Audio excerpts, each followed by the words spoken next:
Hola, ¿cómo estás? Bienvenido a otro nuevo vídeo sobre casos clínicos, en este caso de ginecología y obstetricia. Vamos a ver un caso sobre el manejo de una metrorragia posmenopáusica, que lo tratamos muchas veces, pero de cara al examen nos han insistido en múltiples ocasiones, ¿vale? Vamos a ver las características principales y cómo llegamos hasta el diagnóstico, sobre todo lo más importante, y el tratamiento, ¿vale?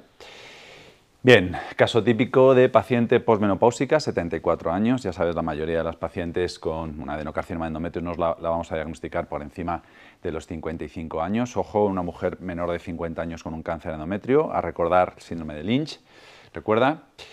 Y es muy típico que acudan a urgencias. Bastantes pacientes acuden por, ¿veis?, manchado escaso, moderado, diario, de color marronáceo, de varias semanas de evolución. Son pacientes mayores, en general, como decíamos, que pues de repente ya un día deciden acudir a urgencias sin otra sintomatología acompañante.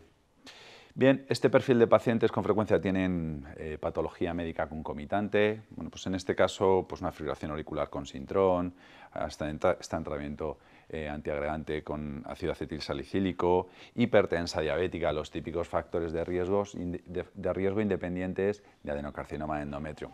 Caso muy típico, evidentemente, ¿vale?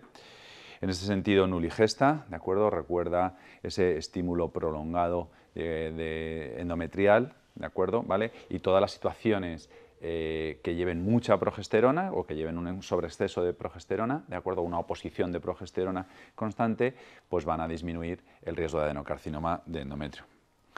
Menarquia precoz, menopausia tardía, ya sabes, por encima de los 55 años, menopausia tardía, bueno, en este caso en torno a los 55, poco que decir. Hay gente que también se engancha en ocasiones en la urgencia, que si por el tratamiento con sintrón, con ácido acetilsalicílico podría manchar, bueno, eso sería un diagnóstico de descarte, pero nosotros tenemos que ir focalizados, lógicamente, hacia descartar un adenocarcinoma de endometrio. En ese sentido, las constantes pues, son normales, hipertensa, bueno, afebril, hipertensa, su frecuencia cardíaca. ¿Y qué es lo que hacemos en la urgencia? Exploramos a la paciente desde fuera hacia adentro, miramos lesiones en genitales externos normales, vagina normal, el cuello está normal, ¿de acuerdo? Y ¿qué podemos descartar ahí en caso de un sangrado posmenopáusico? Pues yo que sé, que tuviera una úlcera genital, que tuviera un cáncer de vulva, que tuviera una lesión polipoidea asomando por el cuello, ¿de acuerdo? Que tuviera un cáncer de cuello, no es el perfil habitual de cáncer de paciente con cáncer de cuello, pero por si acaso, ¿vale? Entonces nos lo han preguntado de cara al examen, tan sencillo como esto, qué es lo que hacemos una vez que exploramos a la paciente y descartamos patología orgánica en genitales externos y en vagina o en cuello. Pues lógicamente una ecografía transvaginal. ¿De acuerdo? La ecografía transvaginal es la prueba de elección de entrada inicial para manejar, para ver qué contenido hay dentro del útero. ¿De acuerdo? Muy sencillo, y esto es tan sencillo como esto, nos lo han preguntado. Bien, aquí tenemos unas imágenes que con frecuencia nos dan un poco de miedo de cara al examen. Lo que siempre os digo, nos tienen que poner una imagen súper clara, ¿de acuerdo? No creo que nos pusieran una cosa en este sentido, porque esto es muy específico de ginecólogo, pero por si acaso, para que nos suene, esto es un corte del útero en anteversoflexión, tenemos el útero puesto así, ¿de acuerdo? Como veis, es como si fuera la paciente, estuviera mirando yo a la paciente así, tiene el útero puesto así, ¿de acuerdo? Esto es la cara anterior, el fondo del útero y la cara posterior, y esta es la típica ecografía de una paciente postmenopáusica con un endometrio lineal, ¿de acuerdo?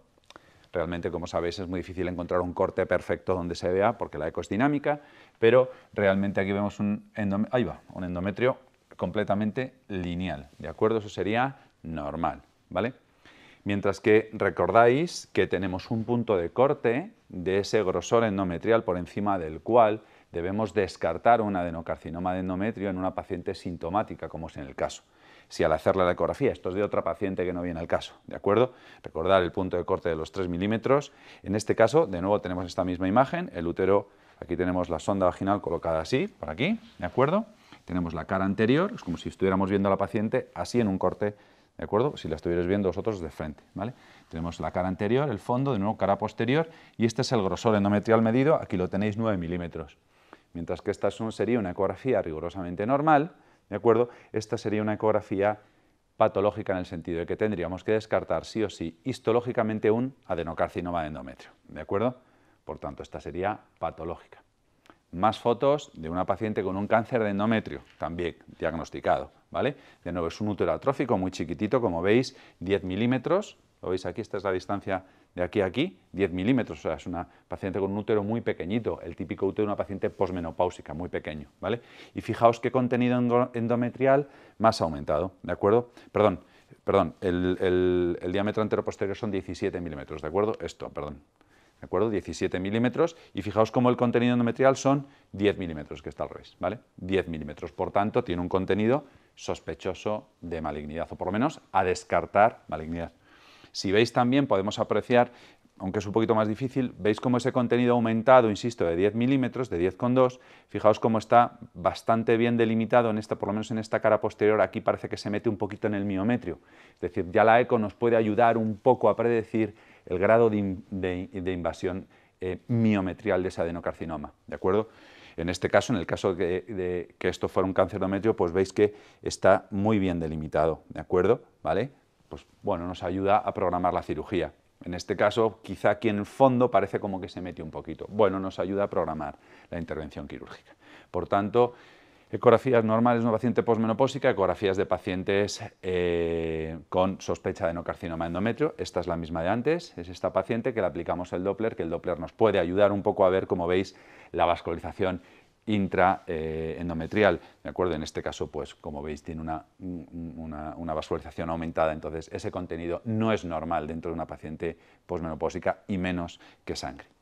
Volviendo al caso que nos ocupaba, esta paciente que venía sangrando a la urgencia, esta es la eco que presentaba. En este caso, la eco está hecho, digamos, el contenido al revés, o sea, con la sonda al revés, y entonces en este caso veis como dentro del útero vemos un contenido endometrial.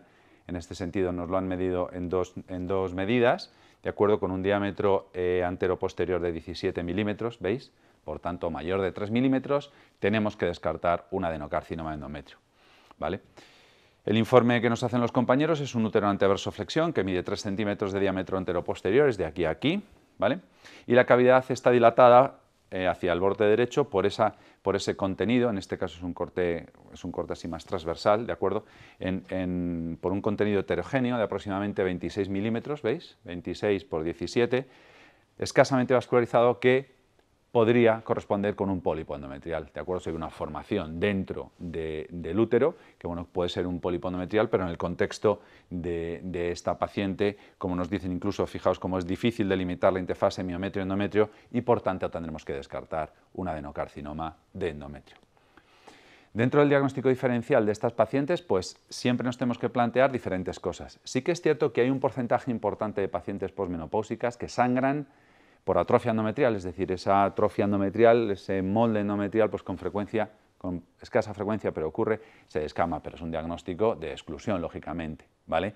Eso ocurre a veces, después de que le hemos hecho todas las pruebas no vemos absolutamente nada, pero, insisto, diagnóstico de exclusión. La imagen de los pólipos endometriales, que lo hemos tratado en alguna ocasión, pues son formaciones polipoideas, así más elongadas, muy bien delimitadas, ¿de acuerdo? Y bueno, tenemos bastante experiencia en verlas, ¿de acuerdo? Los miomas suelen ser más redondeados, ¿de acuerdo? También tenemos imágenes en el manual al respecto. ¿Que sea secundaria a la coagulopatía? Pues también, que esté pasada de sintrón, bueno, perfecto, pues diagnóstico, digamos, también de exclusión. Es muy raro que la clínica de alteraciones del tiroides nos pueda dar esta sintomatología, se describe, pero es muy raro, y lógicamente hacia dónde vamos es hacia descartar un cáncer de endometrio. Si bien es cierto que esta ecografía que os he puesto, nos hablaba el compañero que podía ser un pólipo endometrial raro, ¿de acuerdo? Lo que quiero que quede claro es que seguimos en la urgencia, ¿de acuerdo? Seguimos en la urgencia viendo a esta paciente, ¿de acuerdo? Tan sencillo como la hemos explorado, aparte de hablar todo esto, le hemos hecho una ecografía, hemos visto ese contenido, muy fácil, cogemos una biopsia por aspiración, una cánula flexible, cánula de Cornier, como es este caso, ¿de acuerdo? Y podemos en la misma urgencia meternos a través del orificio cervical interno, ¿de acuerdo? ¡Pum! Y aspirar el contenido. Preguntado también de entrada, podemos llegar a un diagnóstico histológico simplemente con esta maniobra. Por tanto, cánula flexible para obtener este estudio anatomopatológico. ¿Vale? Que quede claro este. En este caso, pues al final, cuando aspiramos, pues encontramos material mucoide, hemático, no nos quedamos muy tranquilos, pero bueno, lo mandamos a anatomía patológica y la citamos en la consulta para recoger los resultados. ¿Y qué nos dice el compañero? Tenemos una pregunta parecida en el MIR. Pues que no tiene, los patólogos nos dicen que en esa muestra que hemos cogido en la urgencia ciegas no hemos conseguido material suficiente como para realizar un diagnóstico. Por tanto, ¿cuál será la siguiente prueba? una histeroscopia. Por tanto, la histeroscopia, recordar que es una prueba, digamos, de segunda línea en el manejo de estas pacientes con metrorragia posmenopáusica. En este caso, le hacemos la histeroscopia, el canal endocervical, nos metemos por el endocervix, está todo bien, no hay ningún polipito en el endocervix, raro. La cavidad uterina está atrófica, la parte principal está atrófica, pero en el borde derecho, donde nos describían esa formación polipoidea, se visualizan varias formaciones polipoideas con vascularización atípica. Ya estamos viendo ese pólipo raro con vasos atípicos, ¿de acuerdo? Y con focos de necrosis, que ya el compañero histeroscopista nos dice, eso no me gusta un pelo. ¿Qué hace entonces? Hace una biopsia dirigida, ¿de acuerdo? Se toma muestra con pinza.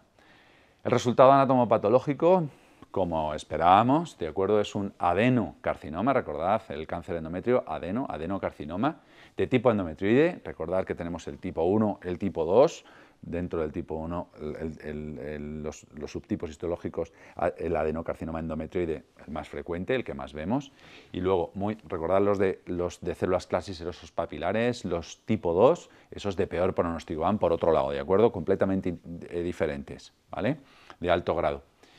Y nos hablan que es moderadamente diferenciado. Me parece importante de cara a una eventual pregunta un tanto complicada, y tenéis que recordar cómo se establece el grado dentro del adenocarcinoma de endometrio, G1, G2 y G3, de memoria para el final del examen, ¿de acuerdo? De tal manera que quiero que ya se nos quede un poco en la cabeza que G1 y G2 están como agrupados dentro de un mismo grupo, ¿vale? ¿De acuerdo? Mientras que los G3 de alto grado, ¿de acuerdo? Poco diferenciados, ¿vale? De memoria esto, por si acaso nos hacen una pregunta en este sentido, ¿de acuerdo? ¿Vale? Por tanto, G1 y G2 es como van en un grupo, ¿de acuerdo? Y los G3 suelen ir por otro modo de tratamiento para que se nos quede.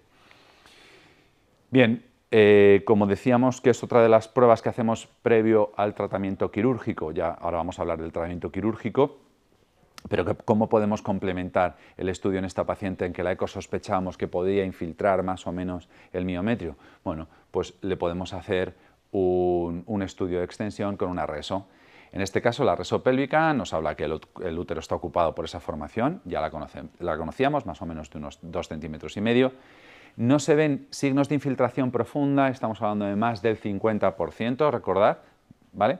Pero en cara anterior hay una zona que puede haber una pequeña infiltración menor del 50% del miometrio. También es importante esto. Si era importante el G, es importante recuerda lo del 1A, el 1B. Solamente ha habido una pregunta en relación al tratamiento en este sentido, pero es muy fácil de recordar la infiltración mayor o menor del miometrio del 50% hacia 1A o hacia 1B. Pero recordar que la estadificación, la eco nos puede ayudar a sospechar el grado de infiltración, la reso nos puede ayudar a sospechar el grado de infiltración y programar la cirugía, pero en definitiva lo que nos va a marcar la estadificación va a ser la estadificación quirúrgica. Una vez que quitamos el útero, histerectomía total, el patólogo nos dirá el grado de infiltración miometrial, ¿de acuerdo? Por tanto, hasta ahora, con las pruebas de imagen que tenemos y la anatomía patológica, tenemos un adenocarcinoma de endometrio de tipo endometrioide, ¿de acuerdo? G2, lo sabemos, y probablemente 1A, ¿de acuerdo? Por tanto, aparentemente un tumor de bajo grado. Recordad, el mayor o menor del 50%. Como os decía, la base del tratamiento del carcinoma de endometrio va a ser esta, ¿de acuerdo? La histerectomía total, quitar todo el útero y quitar los anejos. Son pacientes posmenopáusicas, la mayoría de ellas, ¿de acuerdo? Y ahora veremos en qué casos haremos linfadenectomía pélvica. Un detalle importante por si acaso, fijaos, con frecuencia en gine tenemos la tendencia que cuando operamos una lesión maligna, un ovario, tal, o vemos ascitis o un quiste raro, o una sospecha de un adeno, clásicamente hemos hecho lavado peritoneal a ver si había citología positiva para malignidad. Bueno, mientras que en el ovario sí que es muy importante esta diseminación peritoneal y siempre, como sabes, cogemos, si hay ascitis, la cogemos para estudio de citología de ascitis y si no hay ascitis hacemos lavado peritoneal. Bueno, detalle por si acaso, fijaos que en la estadificación del cáncer de endometrio, aunque el lavado peritoneal se suele recomendar y se sigue haciendo un poco por rutina, no afecta a la estadificación ni al tratamiento. Detalle importante, insisto, en el ovario sí, ¿vale? ¿Cómo podríamos abordar una paciente para quitar ese útero? Bueno, pues por todas las vías. En líneas generales podemos hacer una laparotomía, vía abdominal una laparoscopia, si estamos entrenados y podemos hacerlo, incluso se podría hacer con medios robóticos si disponemos de ello, ¿vale? Y ya en el último de los casos, que no es lo más óptimo, pues aquellas pacientes frágiles que no queremos hacer una laparotomía, una laparoscopia, no la van a poder aguantar, podríamos quitarle el útero por vía vaginal y que sepáis que los anejos, los ovarios, es bastante más complicado llegar a quitarlos por vía vaginal, pero se podría intentar, ¿de acuerdo? Entonces ya son, digamos, tratamientos un poquito hechos en función de la paciente. Por tanto, vía abdominal o laparoscópica, si disponemos de robótica también, y vaginal en casos ya un poquito más de pacientes más frágiles, ¿de acuerdo? ¿Y la decisión de la linfadenectomía pélvica y paraórtica de qué va a depender? Pues lógicamente el estudio preoperatorio nos puede ayudar a sospechar el grado de infiltración miometrial, pero en definitiva lo que nos va a marcar el grado de infiltración, pues evidentemente va a ser la pieza de la histerectomía, por tanto de esa biopsia intraoperatoria, ¿de acuerdo? Y aquí os he intentado hacer un resumen para finalizar del tratamiento quirúrgico del adenocarcinoma de endometrio de tipo 1, porque el tipo 2 se trata exactamente igual que un ovario, con la estadificación completa del cáncer ovario que tratamos mucho en clase. Entonces, en definitiva, lo que pretendo con este esquema, repito, solamente una pregunta en este sentido, ¿vale? Muchas de diagnóstico, pocas de tratamiento, porque esto es súper específico, pero en definitiva con este esquema lo que pretendo recordaros es lo siguiente. Mirad, esto del estroma cervical, olvidarlo, ¿vale? Pero sobre todo, fijaos, si te pones en esta parte del cuadro un 1A, un 1B, con infiltración menor o mayor al 50% respectivamente, y te pones en esta parte un G1 o G2 que hemos dicho que iban como agrupados, y aquí el G3, pues en definitiva estas casillas las puedes rellenar en un minuto, teniendo en cuenta que esto es de bajo riesgo, imagínate bajo, en verde, como siempre os pongo en verde, de buen rollo, ¿vale? ¿Ok? Como la paciente que teníamos, recuerda que tenemos un 1A, G2, ¿vale? A priori, ¿vale? Y aquí ponéis lo contrario, la cruzada, alto riesgo, ¿vale? Y entre medias como si fuera intermedio. Por tanto, estas se van a tratar de una manera, estas de otra y estas dos de otra, ¿de acuerdo? Es una forma un poco de recordar el tipo de tratamiento. Por tanto, esto olvídalo si quieres. Por tanto, empezamos por las de bajo riesgo, que sería este cuadrito, ¿vale? Esto lo más leve, esto lo más agresivo. Por tanto, histerectomía más doble anesectomía. En estas que hacemos, de estas para arriba, si es factible, histerectomía más doble anesectomía más linfa pélvica y paraórtica, ¿de acuerdo? ¿Vale? ¿Ok? Y luego, entre medias, estas, pues sería dar un paso más de esto. Sería, por decir una forma, intermedio, histerectomía más doble anesectomía más linfa pélvica, ¿de acuerdo? Siendo la paraórtica opcional, ¿de acuerdo? Y una pregunta que yo no soy oncólogo radioterápico, como podéis imaginar, ¿vale? Pero bueno, pues si os puede ayudar en general, y eso os lo puede decir mejor los oncólogos radioterápicos, en general en estas pacientes de bajo grado, repito, como la paciente que os estábamos planteando en el caso clínico, sería para observación, teniendo en cuenta que luego hay otros factores que consideran los oncólogos radioterápicos o por la edad y otra serie de factores para administrar radioterapia, pero ahí yo ya me perdería, ¿de acuerdo? En general, observación, en estos braquiterapia y en estos braquiterapia más radioterapia externa. Insisto, de la radioterapia yo no os puedo concluir mucho ni resumíroslo, pero bueno, eso los oncólogos radioterápicos os podrían hablar un poquito más, pero este sería un poco el esquema a modo de cirugía de lo que se debería plantear teniendo en cuenta, digamos, como estos tres grupos, ¿de acuerdo? Bueno, espero que haya sido de tu utilidad. Chao.